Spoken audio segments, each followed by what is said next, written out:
Hey everybody, it's Preston here, aka Godzilla Hawk. Clash of Champions review. Um, Forgettable show. That's really all I can say. I gotta go a little bit more detail, but it was pretty much forgettable. I never had a pre-show match piss me off so bad that it really lowered my expectations.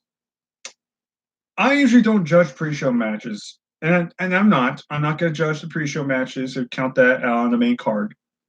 I always make that rule. But if you're a reviewer, you do stuff like this, and you want to include pre-show, be my guest. They did the triple threat cruiserweight championship match, which I figured they do, unfortunately. But they did the cruiserweight championship with Cedric Alexander and AJ Styles. The match I was probably looking forward to the most. And they put down a kickoff, which angered me. Not only that, they pretty much had a 4-minute match where they pretty much bitched out Cedric Alexander. Yeah, Cedric got some offense, but AJ destroyed the last half of the match in 4 minutes, roughly 4 or 5 minutes. I gotta say that right now, that really aggravated me. That really made me angry and made me sour throughout the rest of the show. So that alone made the show even worse than what it was. But even excluding that, and the fact we didn't have the King of the Ring match, which again, the show ended a half hour early, which now perplexes me why we didn't get the King of the Ring match on the show. We're getting on Raw. The pre-show was already pissing me off, and we haven't gotten to the main show. So I want to explain about the main show. Not going to pre-show, gonna judge it by the main show. We'll just go from there. Raw Tag Team Championships Open, which I figure everybody was predicting. Strowman, Rollins defending against Ziggler and Rude. I want to say this right now. Think about this for a sec. You have 4 men. And you have 2 teams. You had Strowman and Rollins, who were throwing randomly, win the Tag Team Championships. Then you had another tier of Robert Roode, Ziggler, who have no chemistry. They have no build-up to their. They're randomly thrown together as a random team in the tag team turmoil, and they became the 1 contenders. This is the state of the WWE Tag Team division. When one of your highlight tag team matches is 4 men who are singles competitors, that's a highlight of your division. That says everything. And you wonder why some of us get annoyed with the AEW stuff. AEW is just doing it better with tag teams. But besides that, the match itself wasn't really anything special. It was just a basic TV match. Rollins and Ziggler ended up winning the Raw Tag Team Championships, and that's about it. Got really nothing else to say. I mean, it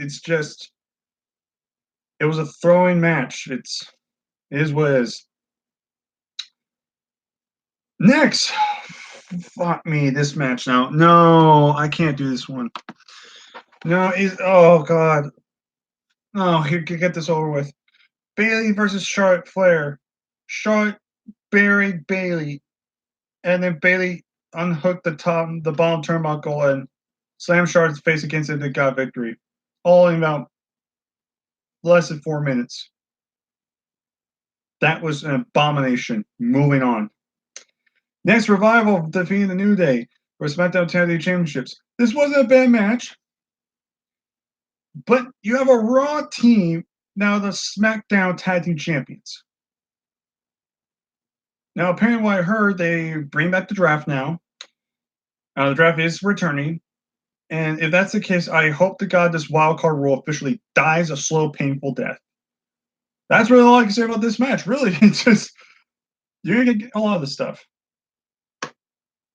Before we get to the next match, we had a little segment with Bliss and Nikki Cross and being interviewed for their title defense. And R-Truth has it pretending to be a boom operator, lowers the mic, and Alexa Bliss pretty much just yells at the microphone, and everybody tries to chase after Truth for his 24/7 championship. At this point, that was the best part of this entire show. At that point, when a 24/7 interview segment was better than your wrestling show thus far, that's a problem. Alexa Bliss Nikki Cross defeated Mandy Rose, Sonya Deville.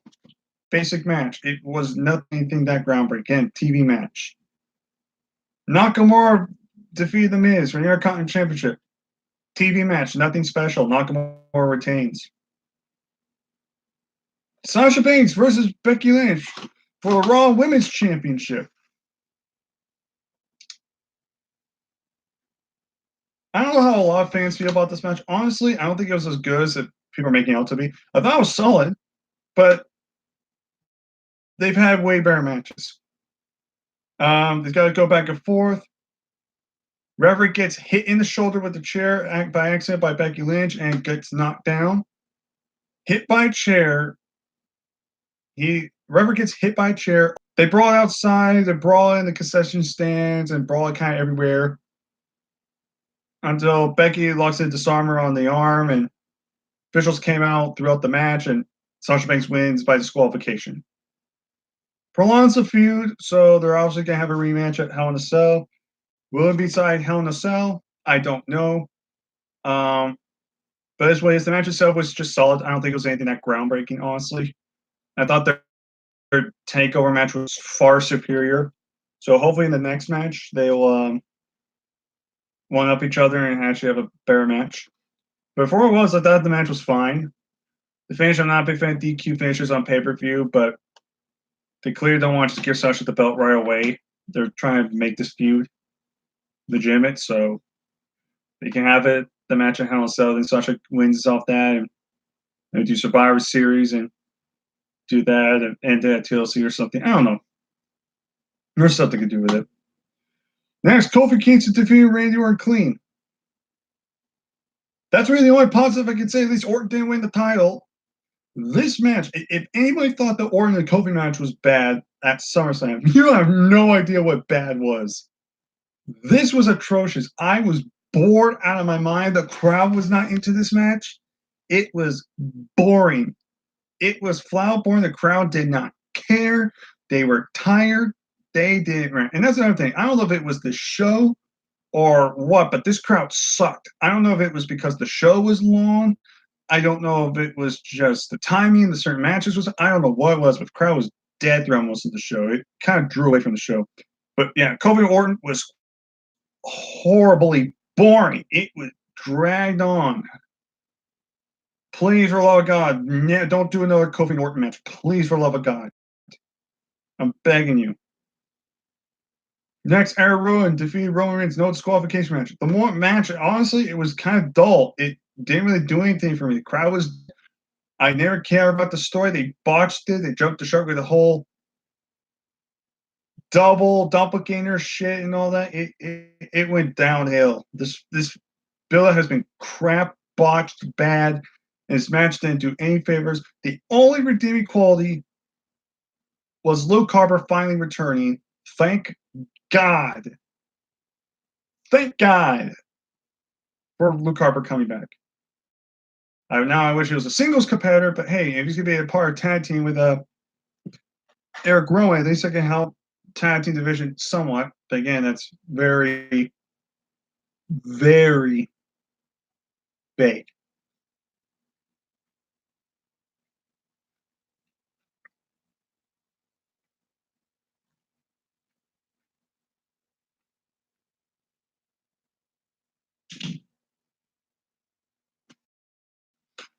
Main event: Seth Rollins defeated Braun Strowman. 11 minutes. I thought this match was better than I thought. Even though it kind of went only 11 minutes, I wish it went longer because it's a Universal title match. I thought it was a lot better than I thought it was going to be. Rollins ended up hitting not one, not two, not three, but four curse songs and a pedigree to beat Strowman. Rollins retains the championship clean. Rollins gets us over the top, and then finally, the saving grace. Bray Wyatt, the Fiend, appears and attacks Seth Rollins. It's now official. They haven't really 100% confirmed, but we guarantee we know what it is. It's the Fiend Bray Wyatt versus Seth Rollins for Universal Championship, and more likely inside Hell in a Cell. Thank God I am praying the wrestling gods that Bray Wyatt wins. Please, Bray win the title. Go on a 1-year run with that thing. I'm not lying. I want Bray to hold that title past Mania next year. You go on undefeated streak. Do not screw this up. Do not. Bray Wyatt needs to win. There's no excuse. You're gonna do this now. Gotta get Bray the title. He's the hottest act right now in WWE, at least on the main roster. Give him the belt. If the plan is to give him a year undefeated streak going for a full year, you need to give him the belt. And some people like to use this stupid argument, well, he just got here. No, Bray Wyatt has been here for since what, 2009, 10? As Huskis Harrison, he's been around for almost 10 years. Not over. Bray Wyatt deserves this. It's just a character change, and he deserves this. Rollins has done really nothing really that well with the championship. We need somebody more charismatic. We need somebody that fans can get behind. We need Bray Wyatt. Bray Wyatt is the champion we need. People are going to say Sasha Banks? Hell no. It's Bray Wyatt. Bray Wyatt is the guy we need as champion right now. Plain and simple.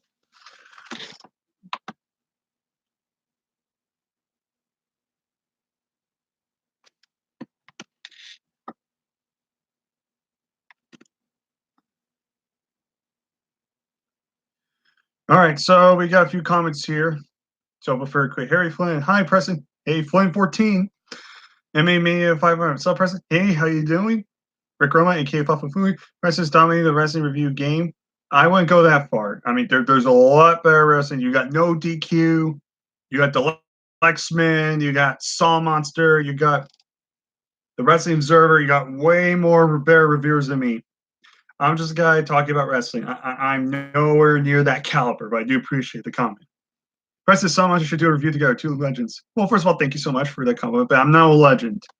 But I would love to do a review with Saw Monster, and I am Facebook friends with him. I don't mind doing a review with him, but it's all on him. So I just gone, is the show worth watching? No. Maybe Luke Harper was the one that attacked Roman Reigns. I could care less. I really hope this thing ends soon. I don't care. I don't care about this murder Roman Reigns and end up being freaking ginger bald Eric Rowan and then Luke Harper's not involved. I don't care. I just don't care. So really, out of all the matches, not including the pre-show, only 3 I thought were actually either good or decent. And everything else felt like TV matches. And you got a few couple funny segments and Bray Wyatt coming out at the end. That's basically it. This show was so bland. And then it ended a half hour early. Why didn't they just put in the Canadian Ring Tournament then?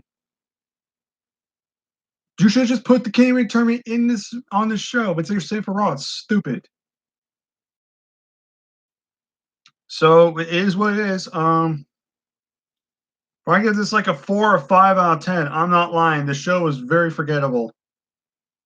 Yeah, like I said, besides a couple segments and 3 matches that actually were somewhat watching, everything else was either boring or just flat dumb and forgettable. There's my review. I got really nothing else to say. I really have nothing to say. That's literally my review. Probably one of the shorter reviews I've done. So other than that, take care of my peeps. See you guys next time.